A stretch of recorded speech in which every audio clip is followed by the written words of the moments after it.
Everyone, so let's go ahead and get a channel message with my pendulum and my pendulum divination mat.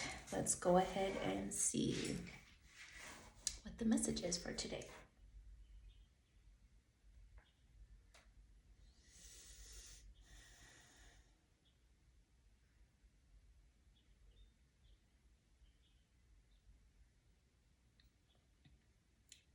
First, I was hearing a song,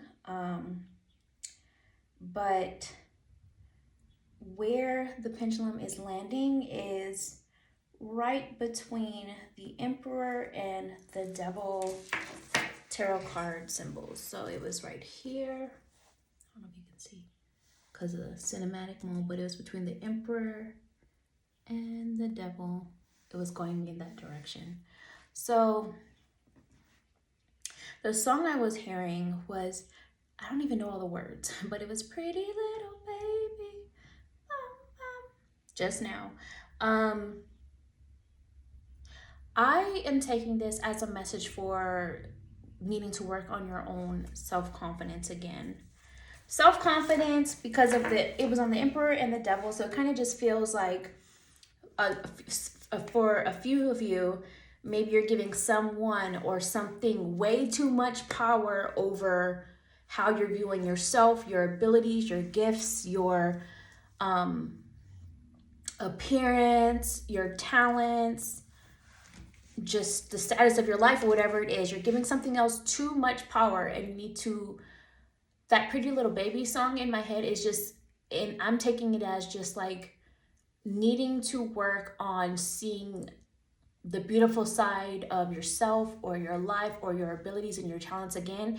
And that I feel is going to help you to elevate all over again, taking back your power and overcoming the fearful, insecure, negative, addictive self-talk or habits that have been happening. So that was the first message. Let's see if we can expand with some cards as well.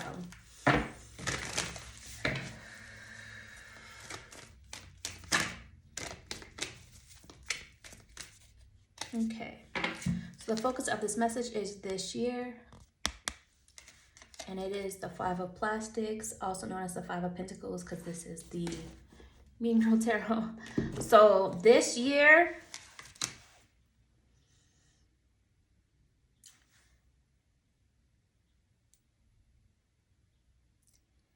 I feel like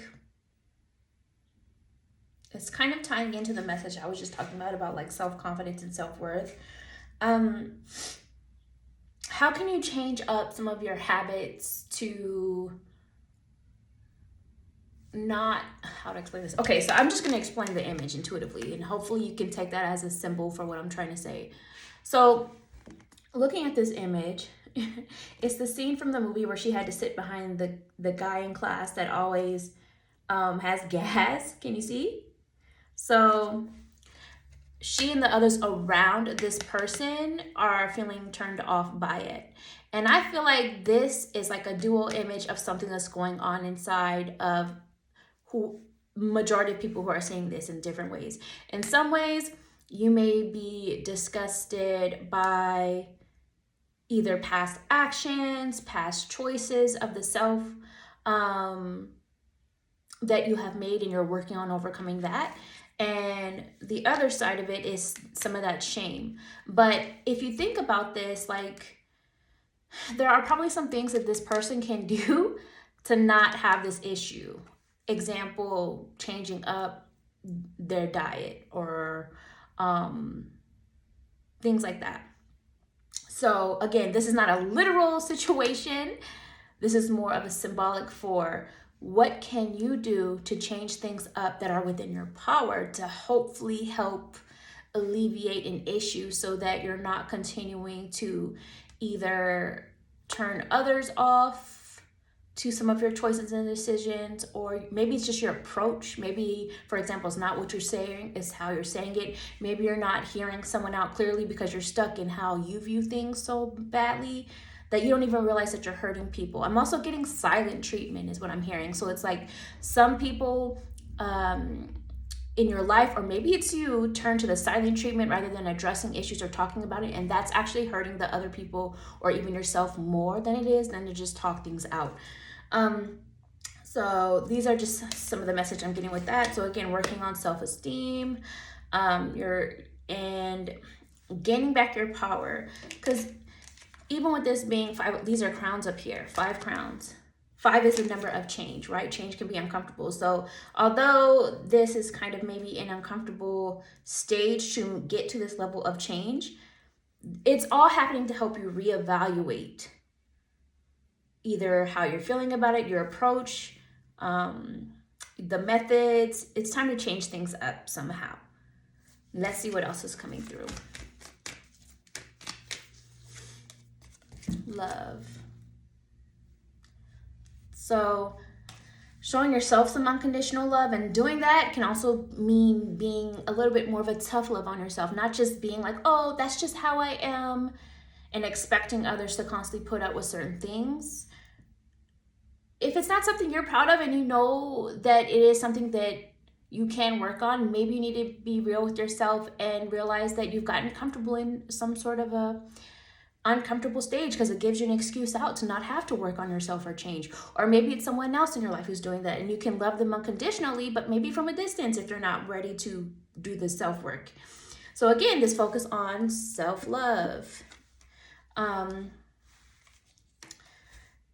What I'm getting from this too is that you have to be able to be attracted to yourself and not repulsed by your own self. In whatever format that's coming across. So it's like, maybe it's like you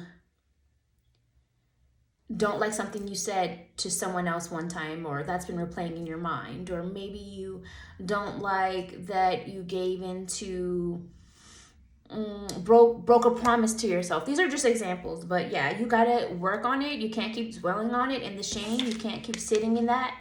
You need to love yourself enough to make the changes, or love whoever else it is, if it's not you, from a distance until they do work on themselves, because you can't make the change for them. So that's what I see. Wow, I didn't realize this was this long. But yeah, also I feel like the month of October is going to be another turning point for you guys as well. Like not the only one. There's going to be like different stages of this evolution and throughout this year, since the focus was this year. But I also feel like October is going to be another level of a turning point for you. So hopefully you enjoyed this. If you made it this far, send me whatever emoji you're feeling, like, comment, share, subscribe, all the things. Bye.